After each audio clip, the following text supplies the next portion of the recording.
ये double engine की सरकार के दोनों इंजन खराब है। नीतीश जी जिनको सुशासन बाबू कहा जाता था, आज वे कुशासन बाबू बन गए। और रफ्तार की तो बात ही मत करिए, गाड़ी ऑफ ट्रैक है। सड़क को सांसद बनाना पड़ेगा और हम सारे सांसदों को सड़क पे घसीट के ले आएंगे। देश को क्या चाहिए, एक मजा मिल रहा है, देश को मजा मिल रहा है। ये लोग दे रहे हैं, मीडिया वाले भी बढ़िया डिबेट करवा रहे हैं, मारपीट करवा दे रहे हैं, बॉक्सिंग दबंग वबंग वाला, उसमें एक दूसरे को गाली गलौज करवा रहे हैं। देश आराम से चल रहा है इनके हिसाब से। ये आंकड़ा क्या झूठ बोल रहा है? मोदी जी की खुद की एजेंसी, उनकी खुद की एजेंसी इसकी डेटा बोलता है। जो आदमी चाय बेचा उसकी नीति पकौड़ा बेचने वाली है, वो पकौड़ा ही बेचवाएगा।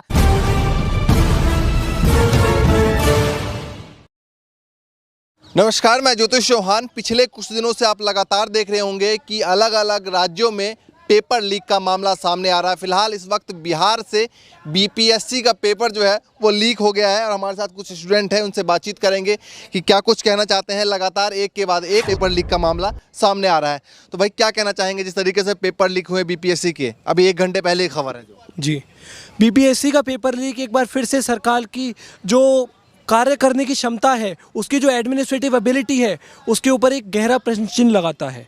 यह प्रश्न चिन्ह इस बार हटने वाला नहीं है। नीतीश मोदी सरकार की जो नीतियां, नीतीश मोदी सरकार की जो नीतियां रही हैं, वह हमेशा छात्र विरोधी रही हैं। देखिए आप कैसे किस प्रकार से रेलवे के पेपर की घटनाएं हुई, उसके साथ छात्रों के साथ हिंसा हुई, उनके ऊपर केस लगाए गए, उनको जेलों में ठूस दिया गया।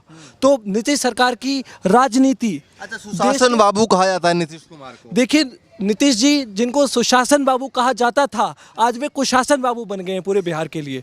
ये कुशासन बाबू जो देश के छात्र हैं, उनके ऊपर इतनी प्रताड़नाएं कर रहे हैं कि उनको आज रोजगार ढूंढने के लिए भी दर दर भटकना पड़ रहा है। अच्छा, डबल इंजन की सरकार है बिहार में और सबसे ज़्यादा बिहार से इस तरीके का मामला सामने आता है, कभी पेपर लीक, कभी कुछ और, कभी कुछ और। फिलहाल जिस तरीके से हुआ है, क्या कहना चाहेंगे? डबल इंजन की सरकार, डबल रफ्तार होनी चाहिए। ये डबल इंजन की सरकार के दोनों इंजन खराब हैं। और रफ्तार की तो बात ही मत करिए, गाड़ी ऑफ ट्रैक है। अच्छा, अब बात करते हैं इनकी नीतियों की।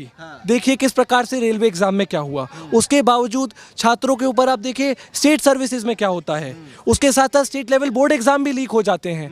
तो कहीं ना कहीं नीतीश सरकार विफल है, असफल है परीक्षाओं को करवाने में। चलिए, युवा किस तरीके देखते हैं? पूरे साल भर मेहनत करते हैं, 2 साल 5 साल मेहनत करते हैं, जब एग्जाम देने जाते हैं तो पता लगता है कि कैंसिल हो गया। अभी क्या है ना, अगर आपका किसी काम करने के पीछे का अगर कोई मकसद हो, तब तो आप उस काम को पूरा करेंगे। लेकिन अगर उस काम को पीछे पूरा करने में आपका मकसद नहीं है ना, तो आप उस काम को कभी करना नहीं चाहेंगे। सरकार की भी यही सोच है कि उस रोजगार देना इनके एजेंडे में नहीं है। जब एजेंडा ही नहीं है इनका रोजगार देना, तो ये रोजगार क्यों देंगे? मोदी सरकार कह रही है साल में 5 करोड़ रोजगार दे रहे हैं। किसको मिल गया रोजगार?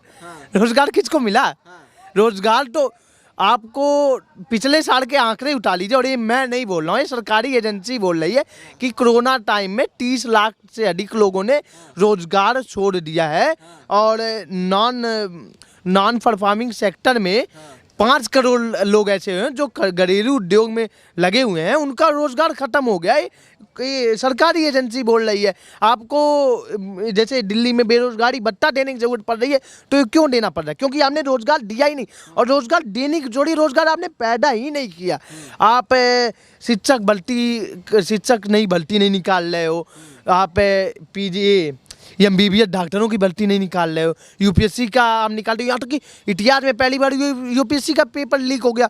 और आज के टाइम तो इस तरीके से पेपर लिख रहे हैं। स्टूडेंट का फ्यूचर आप क्या देख रहे हैं, बताइए? स्टूडेंट का फ्यूचर यही है कि जब तक मोदी सरकार जाएंगे नहीं, तब तक स्टूडेंट का फ्यूचर ही नहीं है। मोदी सरकार है, क्या दिक्कत है ये बताइए? मोदी सरकार से कोई दिक्कत है? देखिए सरकार किसी की भी हो, पार्टियां आएंगी जाएंगी, परंतु देश के युवा को रोजगार मिलना चाहिए, अच्छी स्वास्थ्य सेवा हम दे तो रहे हैं। मोदी जी कह रहे हैं, पर सरकारी आंकड़ा क्या झूठ बोल रहा है? मोदी जी की खुद की एजेंसीज, जैसा कि नीरज जी ने कहा, उनकी खुद की एजेंसीज के डेटा बोलता है कि देश में रोजगार खत्म हो गया है। इनफॉर्मल सेक्टर की आप बात करिए, इनफॉर्मल सेक्टर हमारे देश की 90% अर्थव्यवस्था को कंट्रोल करता है। इनफॉर्मल सेक्टर में लोगों को आज सरकार की तरफ रुख करना पड़ रहा है। कोविड समय में लोगों को कोई भत्ता नहीं दिया गया, कोई अलाउंस नहीं मिला। इससे पहले भी हमने एक तस्वीर देखी थी जब पूरी रात जो है स्टूडेंट रेलवे स्टेशन पे सोते रहे और जब सुबह हुआ तो सुबह पता लगा कि पेपर लीक हो गया। आपने वो तस्वीर देखी होगी? जी अवश्य हमने वो तस्वीर केवल आप लोगों ने एक बार देखी, वो तस्वीर यहाँ जंतर मंतर पे रोज दिखने को मिलती है। आज भी नीट और पीजी के स्टूडेंट यहाँ जंतर मंतर पे बैठे थे। उन क्या मांग रहे थे? आपसे क्या बोल रहे थे? मुझे डॉक्टर बना दिया जाए या डीएम बनने के लिए बोल रहे थे? वो केवल ये बोल रहे थे कि उनको 1 महीना एक्स्ट्रा टाइम चाहिए, क्योंकि उनका काउंसलिंग और एग्जाम में उनको टाइम नहीं मिल पाया। उनको टोटल 19-20 सब्जेक्ट पढ़ने पड़ते और 5 दिन में पूरा नहीं होने वाला। तो 1 महीने का टाइम मांग रहे थे। वो तो बोल नहीं रहे थे मुझे नौकरी चाहिए। वो तो अपना एक्सपीरियंस दिखाते ना, अपना तो कैपेसिटी दिखाते ना। लेकिन वो लड़के यहाँ पे बैठे हुए और पुलिस वालों ने उनको भगा दिया। इसके पहले एसएससी सीजीएल के स्टूडेंट बैठे थे और अभी भी मुखर्जी नगर भट्टा सिनेमा के आप आगे चले जाइए, वहाँ यूपीएससी के एस्पिरेंट बैठे। आज यूपीएससी के लड़के, एमबीबीएस करने वाले लड़के, एसएससी के लड़के, सब लड़के तो सड़क पे बैठे हैं। नया भारत आप किसके साथ बनाएंगे? बोलते हैं ना, नया इंडिया, न्यू इंडिया, नया विकास, मेरा भारत महान, किसके थ्रू बनाएंगे? लड़के ही तो बनाएंगे। अब ये लड़का बनाएगा, आगे चल के जो लड़के हम लोग बनाएंगे। अब हम ही लोगों को जब वो संसाधन नहीं मिलेगा तो क्या हम लोग तो पकौड़ा बेचने पे मजबूर हो जाएंगे। जो आदमी चाय बेचा उसकी नीति ही पकौड़ा बेचने वाली है, वो पकौड़ा ही बेचवाएगा। जो आदमी देश चलाया है, जो आदमी अर्थव्यवस्था में इकोनॉमी तो नहीं कि भैया योग्यता लेकर आइए तो रोजगार पाइए। कौन कहाँ पे लेके आइए? क्या ये होम मिनिस्ट्री में इंटरव्यू चल रहा है क्या कि होम मिनिस्ट्री अमित शाह बैठे हैं एक डेस्क लगा के, उनके सामने पेश करिए, अपना योग्यता दिखाइए? सरकारी नौकरी से सब कुछ नहीं होता ना। पकौड़ा टल के दीजिए। सरकारी नौकरी से सब कुछ नहीं होता ना, प्राइवेट नौकरी मिलती है लोगों को। मैंने कब कहा सरकारी नौकरी सब कुछ नहीं होता? आज गूगल का सीईओ कौन था? सुंदर पिचाई। ट्विटर का सीईओ कौन था? इंडियन था, ठीक है। आज ट्विटर किसने खरीद लिया? एलन मस्क ने। उसकी नौकरी कहाँ चली गई? खत्म। अब एलन मस्क जिसको चाहेगा उसको रखेगा। अब इंडियन सीईओ को क्यों रखेगा? और उसकी जो चाटुकारिता करेगा उसको रखेगा। तो प्राइवेट नौकरी तो यही होती है। सरकारी नौकरी लोग इसलिए प्रेफर करते हैं कि सरकारी नौकरी में एक सिक्योरिटी होती है, एक सिक्योर होता है कि आप 60 साल तक आराम से काम करेंगे, फिर उसके बाद आपको जीवन में दिक्कत एक सामना नहीं करेगी। सेक्टर है कोरोना काल के बाद बेहाल है। स्टूडेंट चाहे वो फौजी की भर्ती हो, चाहे डॉक्टर की भर्ती हो, चाहे तमाम तरीके आर्मी की भर्ती हो, सभी लोग प्रोटेस्ट कर रहे हैं। और अब जो भर्तियां निकल भी रही है उसमें पेपर लीक का मामला सामने आ जा रहा है। तो मैंने बोला ना, स्टार्टिंग में ही बोला, जिस काम करने के पीछे हमारा कोई एजेंडा तय ही नहीं होता तो हम काम क्यों करेंगे?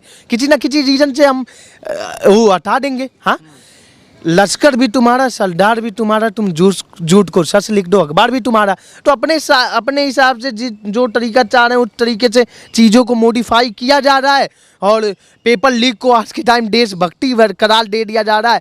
कई जगह ये कहा जा रहा है, कई नेता बीजेपी के जिनको रोजगार चाहिए वो पाकिस्तान चला जाए। पाकिस्तान में जाने के लिए मोदी को जिताए थे लोगों ने। 2014 में, 2019 में मोदी को क्यों जिताया? अभी भी कई राज्यों में जीते हैं लोगों ने। इसी वजह से तो जिताया कि देश के विकास के लिए काम करेंगे। पाकिस्तान जाने के लिए थोड़ी ना जिता रहे। पाकिस्तान जाने के लिए जिता रहे तो इमरान खान भारत का नहीं प्रधानमंत्री बनता क्या? पाकिस्तान जाने के लिए, पाकिस्तान से हमारी तुलना है। पहले हमारी तुलना मनमोहन सिंह के टाइम अमेरिका से होती थी, इंग्लैंड के से होती थी। आज हमारी तुलना कहाँ हो रही? पाकिस्तान से हो रही, भूटान से हमारी तुलना कर। हे भुखमरी की लिस्ट आई अभी जो हंगर यूनिवर्सल हंगर इंडेक्स, उसमें भारत बांग्लादेश और पाकिस्तान से भी नीचे चला गया। आपने इस कैटेगरी पे भारत को पहुंचा दिया कि भारत भुखमरी में 103 नंबर पे पहुंच गया, पाकिस्तान से भी नीचे। जहां हम हमारे पाकिस्तान किसी आंख भी मिलाने की जरूरत नहीं पड़ती। आज वो सीधा साफ प्रधानमंत्री को ऊपर कमेंट करता है। कैसे करता है? किसको जिम्मेदार ठहराया जाए? ये जो पेपर लीक का मामला सामने, स्टूडेंट कहाँ जाए, किसको जिम्मेदार ठहराए? देखिए सीधे बिल्कुल जाहिर तौर पर सरकार की नाकामी है। सरकार अपनी नाकामी को जितना चाहे छिपा सकती है पर छिपा नहीं पाएगी। छात्र आज सड़कों पे है, कल को संसद में होगा, अपनी आवाज को उठाएगा, बुलंद करेगा। संसद भी जाएंगे, सड़क से संसद, सड़क से ही संसद का सफर है आज इस देश में। और वो सफर आज छात्र तय कर रहा है। युवा जीवन में यही होता है, संघर्ष का जीवन है। परंतु अगर सरकार ये संघर्ष बढ़ाएगी तो युवा भी अपना संघर्ष बढ़ाएगा। सांसद सड़क पे नहीं आएंगे तो हमें सड़क को सांसद बनाना पड़ेगा और हम सारे सांसदों को सड़क पे घसीट के ले आएंगे। ये स्टूडेंट आज का एक बार खड़ा हो जाए तब इनकी औकात दिखा देगी। हमारे युवाओं का देश कहा जाता ना, कहते हैं ना, तलवारों के साए में इतिहास हमारा पलटा है। अच्छा, लगता नहीं है कि पिछले कुछ दिनों से तमाम देश में जो तमाम मुद्दे चल रहे हैं वो हिंदू मुसलमान, भारत पाकिस्तान, तालिबान, अफगानिस्तान, वो चल रहा है। रोजगार का मुद्दा कहीं दबा हुआ है। इसीलिए तो चलाया जा रहा है कि रोजगार की कोई बात ही ना करे। जब आप हिंदू मुस्लिम आए, देश को क्या चाहिए? एक मज़ा मिल रहा है। जैसे बोला जाता ना कि जैसे कॉमेडी हम क्यों सुनते हैं कि मजे के लिए। आज क्या है, टीवी डिबेट पे भी मजे मिल रहे हैं, डिस्कवरी भी देख रही है उस पर भी मजे मिल रहे हैं, न्यूज़ भी देखिए मजे। तो देश को क्या चाहिए, आराम से बैठा हुआ है, नींबू पानी भी तो पी नहीं पा रहा है, नींबू भी महंगा होगा, देश को मजा मिल रहा है, ये लोग दे रहे हैं। मीडिया वाले भी बढ़िया डिबेट करवा रहे हैं, मारपीट करवा दे रहे हैं, बॉक्सिंग दबंग वबंग वाला, उसमें एक दूसरे को गाली गलौज करवा रहे हैं, देश आराम से चल रहा है इनके हिसाब से।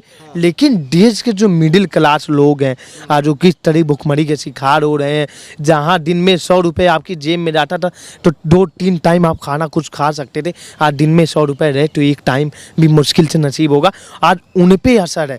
बहुत से लोग ऐसे हैं जो दिल्ली में आके जाते हैं अलग अलग स्टेट के, आज उन लोगों की हालत देखिए। अच्छा, उन स्टूडेंटों के नाम क्या संदेश जो कि इस वक्त पेपर देने के लिए जा रहे थे, उनका पेपर लीक हो गया। क्यों कहा जा रहा है कि हो सकता है कि पेपर कैंसिल भी हो जाए, क्योंकि ऐसा कई बार होता है।